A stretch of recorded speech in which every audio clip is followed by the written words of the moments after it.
Hey everybody, and welcome back to the channel. Today I want to show you this 1960s Model 39 3-point planter. It's a 2-row corn planter. We use it for food plots with corn, beans, sunflower, and even sorghum.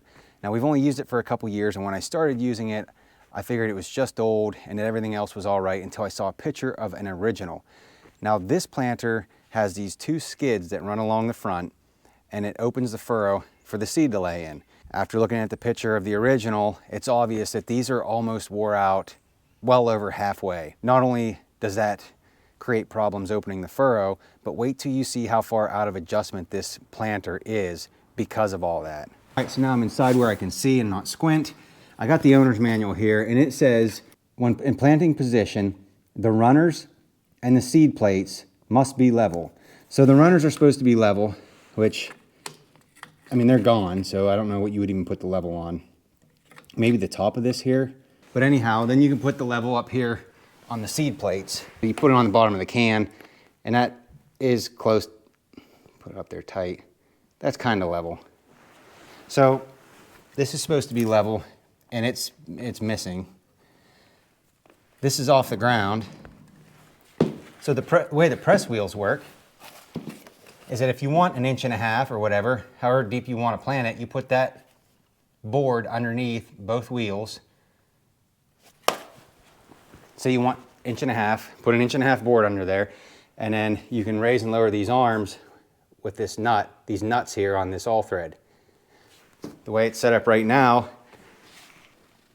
the runner's off the ground, the coulter's off the ground a little bit, and the press wheels are on the ground.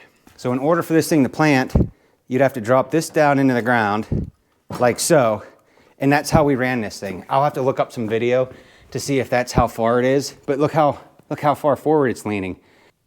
Right there's level. So we found an old photo from like a user manual. We have the user manual. I took a measurement from the back of the skid, like so, up to the center, that circle right there, that hole. I got that measurement, gave that to Kurt. Cousin Kurt has CAD. He took the photo from the manual, put it on CAD, got this measurement, so he scaled it, and then he was able to give me measurements all the way across here, from front to bottom, so on and so forth. That way we can get at least close to how it was before, because right now, you know, this is not planting the way it should. I have some plate, went down to old Punxsutawney, Pennsylvania, down the road, got some 3/16 plate, attach this right to the bottom of it, like so. All right, you can see that's how much we're missing. This piece here gets cut out. Everything else is what's wore out. We'll cut here, this little notch, all the way around. And we'll do the same to the other side.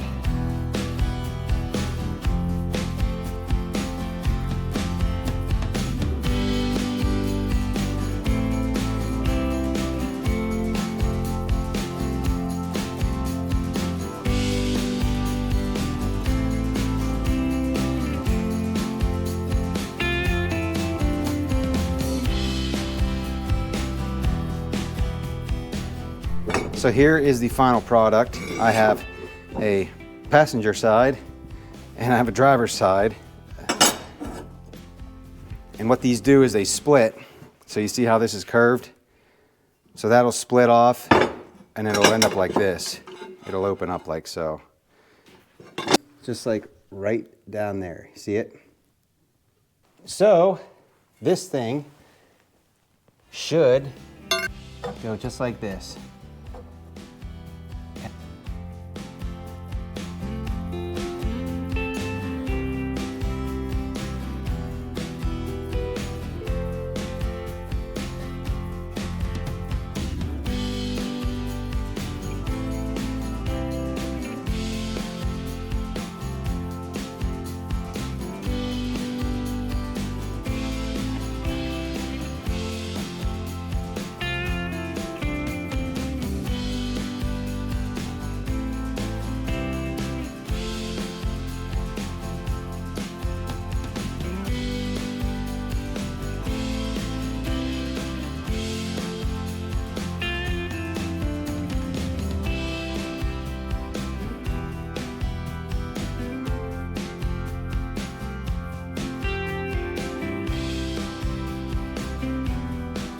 This is gonna be our final grinding.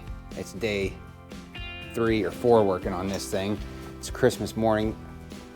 Figured I'd come out here and grind this and paint it before everything starts for the day. So we will wipe this off here real quick. Oh, that's nice.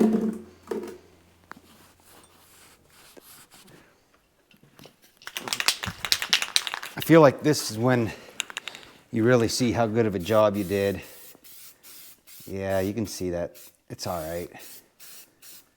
It's still so much better. Kurt will be impressed.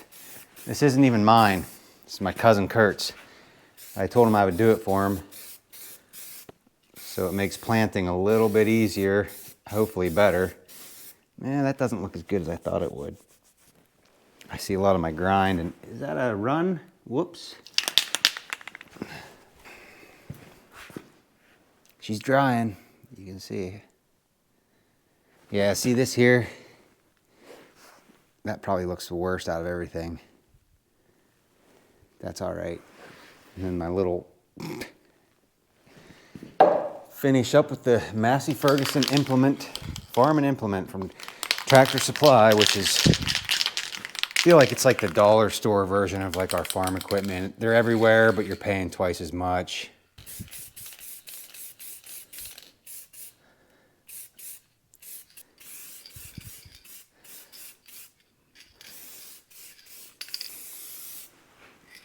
Paint over here somehow.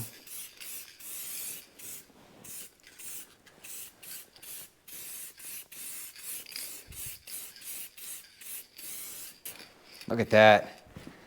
Just like it was back in the 60s, back in the good old days. Now here we are. It's not so much. They're over. Okay, so I have it back down on the ground where it needs to be. The runners are on the ground, the coulters are on the ground, and the press wheels are on the ground. They're all touching, which I believe that's how it would have to be if you want to set it for 0 planting depth. The pitch is correct because our seed plate's level. The can, even vertically, is almost perfectly level. The bottom levels out about 1/16 of an inch. So the planter, the pitch, like I said, is nice and level.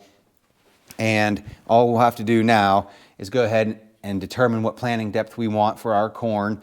We'll lay that board under those press wheels like the manual calls for, and then we'll adjust accordingly. Also, we have quite a few other things to go over here. I was gonna clean it up, grease it up and everything, degrease it first, and pressure wash it. It's just too cold. And here are the plates. So the planter came with some original plates here. These are the oblong, and of course the round. These are all center fed. Now, it's not like, I don't know if it's John Deere or who, but I feel like these Massey Ferguson planters are some of the only ones that use center fed plates versus off of the outside. So it's hard to find these plates. They're very hard to come by. There's one website, I'm pretty sure you guys who use this old equipment knows this website I'm talking about. So we had some that were made with a 3D printer, and we had all kinds made. We were in the early stages of development, if that's what you want to call it. So some are too thin, some are too round. They need to be oblong for like the sunflower. Anyhow, we'll go over all that here once the weather breaks. We'll pull this out, go over it with a fine tooth comb, get it set up, cleaned up, and that way we're ready to go with both sorghum and sunflowers. We already have plates for beans and corn, so we're good on that end. I'm impressed with the outcome here. I'm sure this thing is going to plant 10 times better than it did last year and the year before. Hopefully you enjoyed the video. Thanks for watching. We'll see you next time.